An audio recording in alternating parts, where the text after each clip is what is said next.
ଆପଣ ତ ଜାଣିଛନ୍ତି ଆଗରୁ ମୁଁ ଏଇଠି ଥିଲି। ତେଣୁ ଭଦ୍ରକର ମେନ୍ ଏଇଟା ହେଲା ଏକ ସମ୍ବେଦନଶୀଳ ଜାଗା, ସହର ଏବଂ ଜିଲ୍ଲା ହିସାବରେ ଯାଉଛି।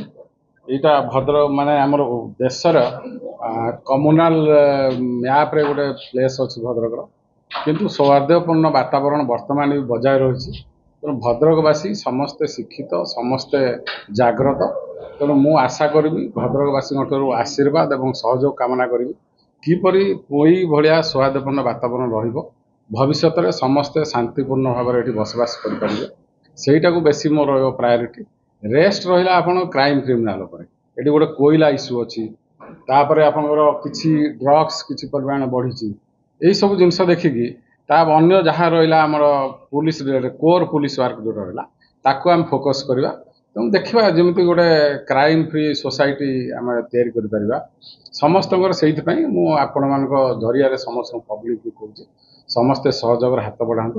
ତେଣୁ ଆମେ ସବୁ ମିଶିକି ପୁଲିସ ପବ୍ଲିକ ମାନେ କୋ ରିଲେସନରେ ଆମେ ଏଠି କେମିତି କ'ଣ ଭଦ୍ରକରେ ଶାନ୍ତିପୂର୍ଣ୍ଣ ବାତାବରଣ ଆସିବ ସେ ବିଷୟରେ ଆମେ ଚେଷ୍ଟା କରିବା। ପୂର୍ବରୁ ଆପଣ ଯେଉଁ ଥିଲେ ଭଦ୍ରକରେ କଳା କାରବାର ଯେଉଁମାନେ କରୁଥିଲେ, ମାଫିଆ ମାନଙ୍କ ଭିତରେ ଭୟ ଥିଲା। ଆମେ ବର୍ତ୍ତମାନ ଭଦ୍ରକବାସୀ ଆଶା ରଖିଛନ୍ତି ଆପଣ ପୁଣି ଏସ୍ପି ହେଇକି ଆସିଛନ୍ତି, ତ ସେଇ ଭରସା ରଖିବା ନା କେମିତି କ'ଣ ହେବ? ନା ସେଇଟା ତ ନିଶ୍ଚୟ ରହିବ। ସେଇଟା ପୁଲିସର କାମ। ପୁଲିସର କାମ କ୍ରାଇମ୍ କ୍ରିମିନାଲକୁ ହଟେଇବା। ତେଣୁ ଯେଉଁ କାମ ରହିଛି କୋର୍ ପୁଲିସ ୱାର୍କ, ସେଇଟା ମୁଁ କହୁଛି କୋର୍ ପୁଲିସ ୱାର୍କ ସେଇଟା ହେବ, ସେଇଟା ହିଁ କଣ୍ଟିନ୍ୟୁ କରିବ ଯାହା ଥିଲା। ତେଣୁ ସେମିତି କେହି ଗୋଟେ ବେଆଇନ କାମ କରିକି ପଳେଇବ ସେମିତି ନୁହେଁ।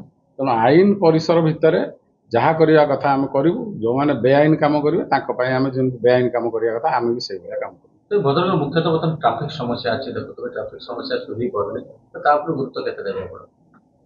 ଟ୍ରାଫିକ ସମସ୍ୟା ଭଦ୍ରକ ରହିବ କାହିଁକି?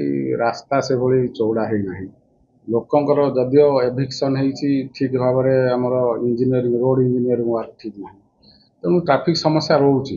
ଲୋକ ସଂଖ୍ୟା ବଢ଼ୁଛି, ଗାଡ଼ି ସଂଖ୍ୟା ବଢ଼ୁଛି, ଟ୍ରାଫିକ୍ ସମସ୍ୟା ରହିଲା ଭିତରେ ଆମେ ମେନଲି ବାଇପାସ୍ଟାକୁ ମୁଁ ଫୋକସ୍ କରୁଛି। ବାଇପାସ୍ରେ ଯେଉଁ ଟ୍ରାଫିକ୍ ସିଗ୍ନାଲ୍ ଲାଗିଛି, ସିଗ୍ନାଲଟା କେମିତି ଠିକ୍ ଭାବରେ ଲୋକ, ମୁଁ ପ୍ରାୟ ଦେଖୁଛି ଲୋକ ତା ବିଷୟରେ ସେନ୍ସିଟାଇଜ୍ ହେଇନାହାନ୍ତି। ଟ୍ରାଫିକ୍ ସିଗ୍ନାଲ୍ ଥିଲେ ବି ପଳେଇ ଯାଉଛନ୍ତି।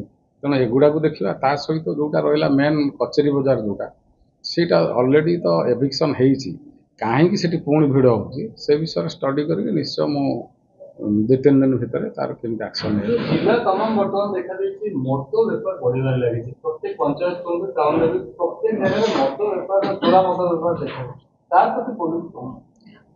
ପୋଲିସ ମୂଳରୁ କହିছে କୋର୍ ପୋଲିସିଂ ଯେଉଁଟା ଏନଫୋର୍ସମେଣ୍ଟ ଆକ୍ଟିଭିଟିରେ ଯାଉଛି, ସେଟା ଏନଫୋର୍ସମେଣ୍ଟ ଆକ୍ଟିଭିଟି ରହିବ। ଯେମିତି କରିବା କଥା ଆମେ କରିବୁ।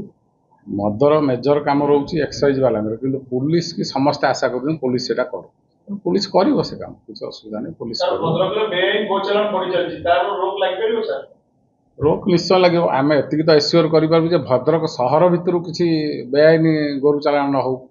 ରାସ୍ତାରେ କ'ଣ ହେଉଛି ଆମେ ଟ୍ରାଏ କରିବା ତାକୁ ବିଭିନ୍ନ ପ୍ରକାର ୱେରେ ତାକୁ ବନ୍ଦ କରିବା ପାଇଁ ନିଶ୍ଚୟ କରିବୁ ସେଟା।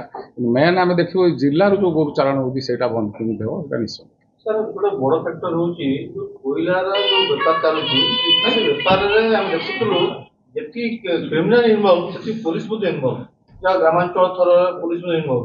ସେ ପୋଲିସ ମାନଙ୍କ ଉପରେ ଆକଟ ହେବ କି? ଆମେ ଦେଖୁଥିଲୁ କିଛି ନିର୍ଦ୍ଦିଷ୍ଟ ଥାନା ମାନଙ୍କରେ ଆଇଆଇସି ମାନେ ହିଁ ତାଙ୍କର ହେଉଛି ମୁଖ୍ୟ ପୁରୁଷ।